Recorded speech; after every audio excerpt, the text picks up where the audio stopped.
efectos para los diferentes circuitos. Vamos a ver ahora un ejemplo práctico del fenómeno ya visto sobre el concatenado de dos campos magnéticos. Dicha aplicación se refiere a la bobina de encendido.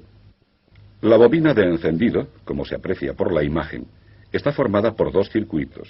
Uno primario, constituido por algunas decenas de espiras de cable de cobre de sección gruesa, y otro constituido por varios millares de espiras de pequeña sección, enrolladas sobre un núcleo de hierro magnético.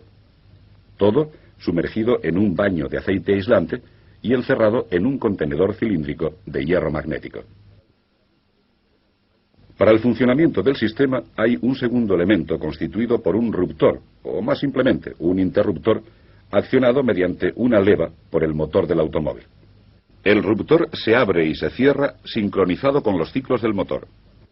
Analicemos cómo está conectada la bobina y lo que ocurre en su circuito primario en las diversas posiciones del interruptor: abierto, cerrado y transitorio, entre abierto y cerrado. La conexión es en serie. Batería, ruptor, primario de la bobina de encendido. Ahora el circuito está abierto. No circula corriente. No existe campo magnético. Circuito cerrado. La corriente de la batería, mediante el ruptor, fluye en el primario creando un campo magnético proporcional al valor de la corriente. En el instante en que se abren los contactos del ruptor, se anula el campo magnético y, por tanto, por el fenómeno denominado autoinducción, se genera una extratensión que es directamente proporcional a la corriente que circulaba e inversamente proporcional al tiempo de interrupción. En el circuito, dicha extratensión daría lugar a una chispa entre los contactos del ruptor, provocando el efecto de alargar el tiempo de interrupción de la corriente. Se ha instalado, por tanto, en paralelo a los contactos del ruptor, un condensador con capacidad adecuada con la tarea de acortar el tiempo de interrupción de la corriente. De esta forma se consigue la máxima extratensión posible.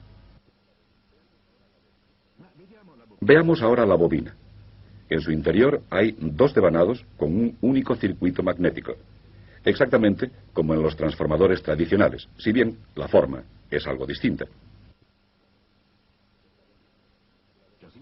Esto significa que la bobina funciona como un transformador, es decir, que a cada variación de tensión en el primario corresponde una variación en el secundario, con amplitud proporcional a la relación entre las espiras. Siendo la relación alrededor de 100, si en el primario, al cierre del circuito, la tensión pasa de 0 a 12 voltios, en el secundario la tensión pasará de 0 a 1200 voltios, insuficientes para hacer saltar la chispa en la bujía. En el momento de la apertura, se induce por el contrario una extratensión, como vimos antes, de alrededor de 300 voltios, por lo cual, en el secundario, tenemos cerca de 30.000 voltios.